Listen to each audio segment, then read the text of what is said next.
Welcome to the Blow Mold Hospital. This is a follow-up video of one that I did earlier in the year where I repainted a couple of blow molds red and black. I used industrial markers that are Sharpie brand, king size, these kind here.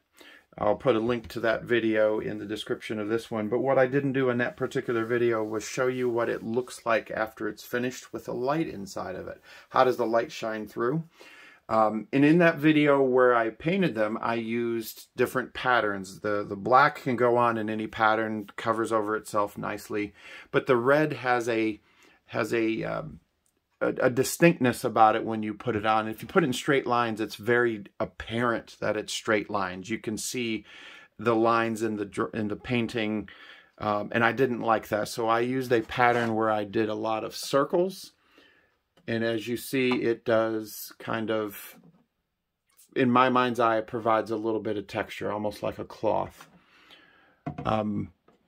The video that I did, the piece that I did not include was showing the light through it. So I thought I would come back.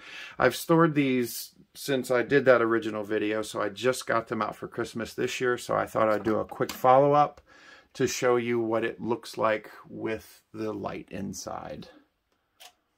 I'll turn off my lights here.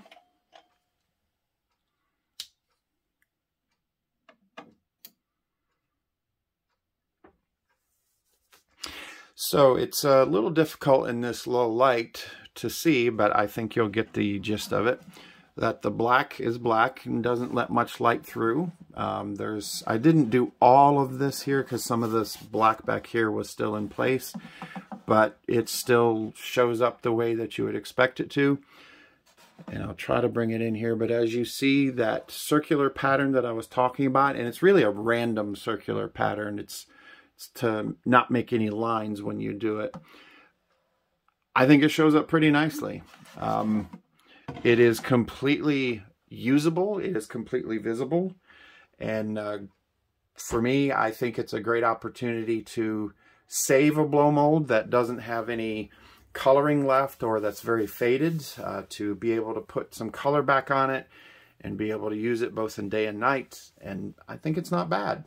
I will show you a little bit of an area where I did start out originally putting straight lines in, and I don't know if you'll be able to see it again in this low light, but the straight lines here in this part kind of shows why I don't do straight lines anymore. Started doing that, and then I noticed that it wasn't showing up well, and that's when I changed to the pattern down here. So anyway, that's the follow-up to the video. I think it looks pretty well in my opinion. And I will continue to do this, and it definitely is permanent. It's a permanent marker, and that's what I want it to be.